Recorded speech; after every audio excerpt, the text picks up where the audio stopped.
Salut à tous, c'est Marie, j'espère que vous allez bien. De mon côté, tout va très bien. Encore une vidéo avant le test complet de l'Infinix Hot 10 qui arrive très bientôt. Huawei a récemment annoncé le Mate 40 Pro aux côtés du Mate 40 et du Mate 40 Pro Plus.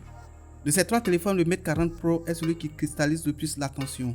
Je vais donc vous le présenter et vous dire comment ces nouveaux téléphones pourraient être les derniers de Huawei.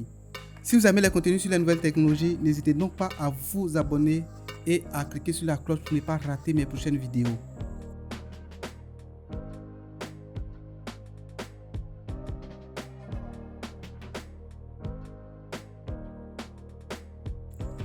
Le Mate 40 est ce que le Galaxy Note est pour le Galaxy S chez Samsung. C'est-à-dire c'est une version améliorée, puissante et grande du P40.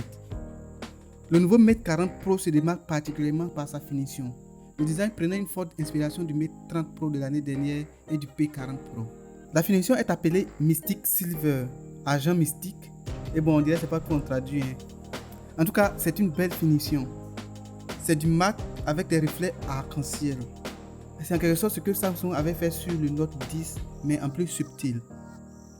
Huawei a le secret des belles finitions et je doute que les autres constructeurs soient proches de ce qu'ils font à ce niveau-là. Le téléphone embarque un écran de 6,76 pouces avec du pur OLED et une résolution Full HD+. L'écran a un taux de rafraîchissement de 90 Hz pour un peu plus de fluidité. Il a une courbure très renforcée comme sur le Mate 30 Pro, mais cette fois-ci sans sacrifier les boutons physiques pour le volume. L'écran a une perforation en forme de pilule qui embarque une caméra ultra grand angle de 13 mégapixels. Cette caméra prendra des photos en mode normal, mais passera automatiquement en ultra grand angle s'il détecte la présence d'une deuxième personne. L'Infinix 08 que j'ai couvert récemment fait cela aussi. J'ai oublié de mentionner cela dans ma vidéo de test complet que vous pouvez trouver sur cette chaîne même. La perforation embarque également la reconnaissance faciale 3D et la technologie de navigation par geste sans toucher de la société. L'audio sur ce téléphone devait être bon vu que le deuxième haut-parleur a sa propre grille au-dessus du téléphone.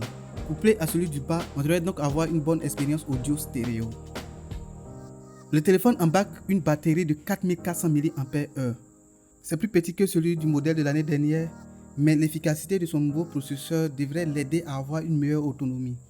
Il vient avec un chargeur rapide de 66 watts qui devrait pouvoir charger le téléphone entièrement en 40 minutes.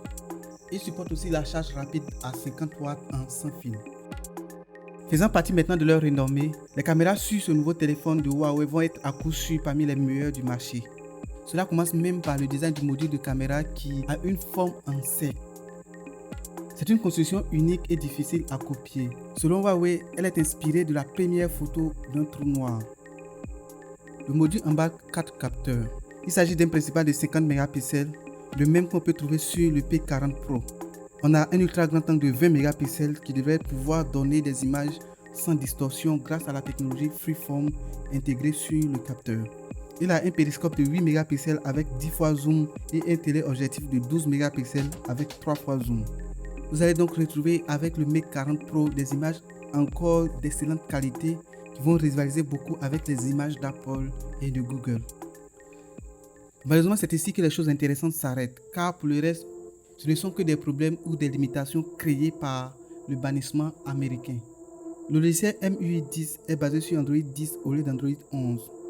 C'est une chose qui est un peu bizarre vu que les nouveaux smartphones qui sortent viennent directement sur la nouvelle version d'Android. L'absence des services de Google a un sérieux impact sur ce téléphone. Oui, on peut l'utiliser sans Google grâce aux différents services fournis par Huawei, notamment l'App Gallery qui est la boutique d'applications de l'entreprise.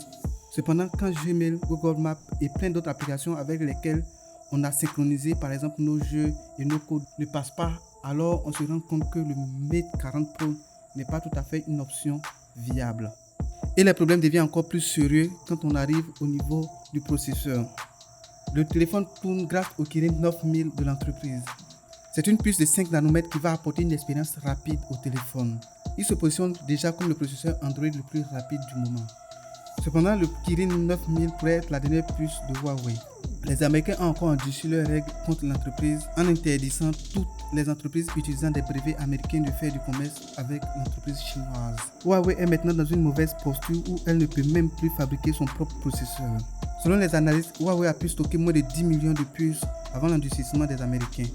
Cependant, ce stock est en deçà des ventes de l'entreprise. L'année dernière, Huawei a écoulé près de 12 millions de Mate 30 en moins de 3 mois. Ce qui veut dire que si les nouveaux Mate 40 se vendent aussi bien, l'entreprise va rapidement se retrouver sans stock avant la fin de l'année.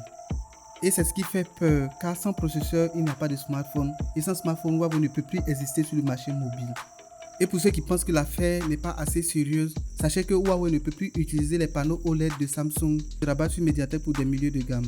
L'entreprise envisage même de vendre Samsung Mac au nord afin qu'il ne puisse pas être affecté par les différentes mesures des autorités américaines. Si rien n'est fait d'ici peu, on pourrait ne plus entendre parler de Huawei sur le marché mobile pour un bon moment. Pour l'instant, on ne sait pas ce que l'entreprise prépare pour pallier à cette situation malencontreuse. Mais ce qui est sûr, l'entreprise chinoise est loin d'avoir baissé les bras. Ainsi prend fin cette vidéo. Le Huawei Mate 40 Pro peut être le dernier smartphone de la marque, mais il prouve aussi que la marque est loin d'avoir fini avec le mobile. Merci de m'avoir suivi, j'espère que cette vidéo vous a été utile. Likez, laissez votre avis dans les commentaires, partagez-la, abonnez-vous si vous ne l'êtes pas encore et à très bientôt pour une nouvelle vidéo.